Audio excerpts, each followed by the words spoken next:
And now I would like to introduce Mr. Chip Klamberg, one of our very faithful, dedicated support group members, who will lead us in our invocation.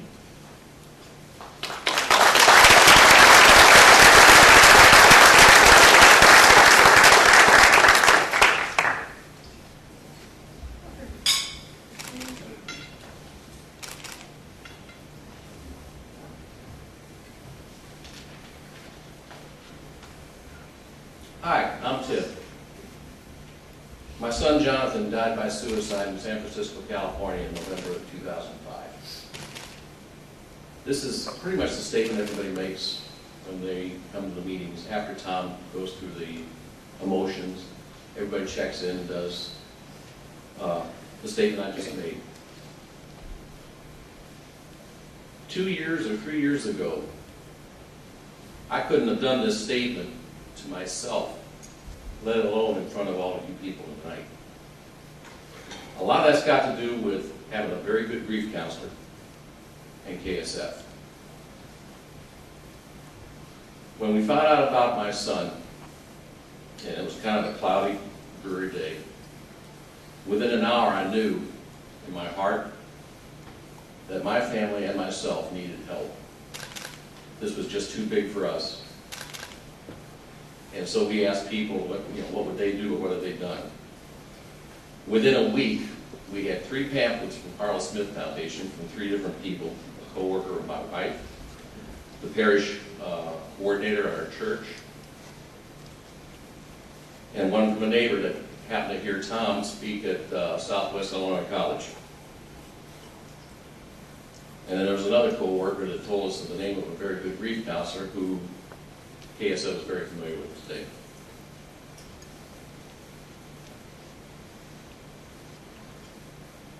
During the time at Carl Smith, like Fran said, we got educated. We went in there, and I think it might have even been the 2nd or 3rd meeting that Fran and Tom had. I'm not sure.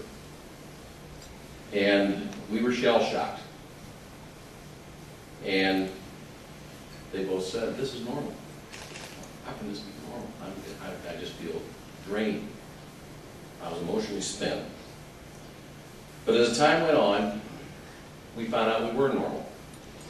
We had a new normal. Our lives have changed forever, and we had to get used to it.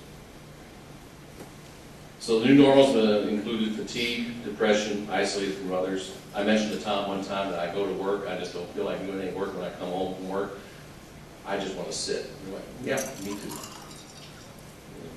That just doesn't sound normal. Well, it's normal.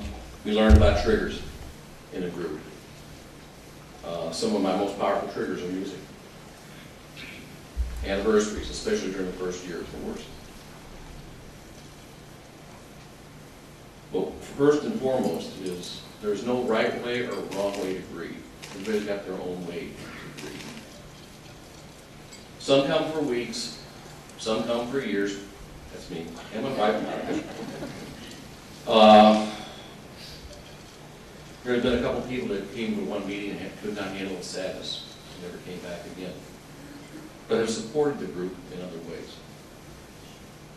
We're part of an exclusive club that none of us ever wanted to be a member of. And believe me, I would not wish this membership on any one of you. But in the meantime, if somebody shows up that's new, well, we're sorry for why you're here, but we're glad you're here because they've done the first step for getting help. At the end of each meeting, we have Carla's prayer. And if you join me right now, we'll recite that prayer as an invocation. God, grant me the serenity to accept the things I cannot change, courage to change the things I can, and the wisdom to know the difference.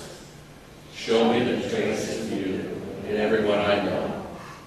Gently turn my gaze back home for simplicity, grace, and gratitude.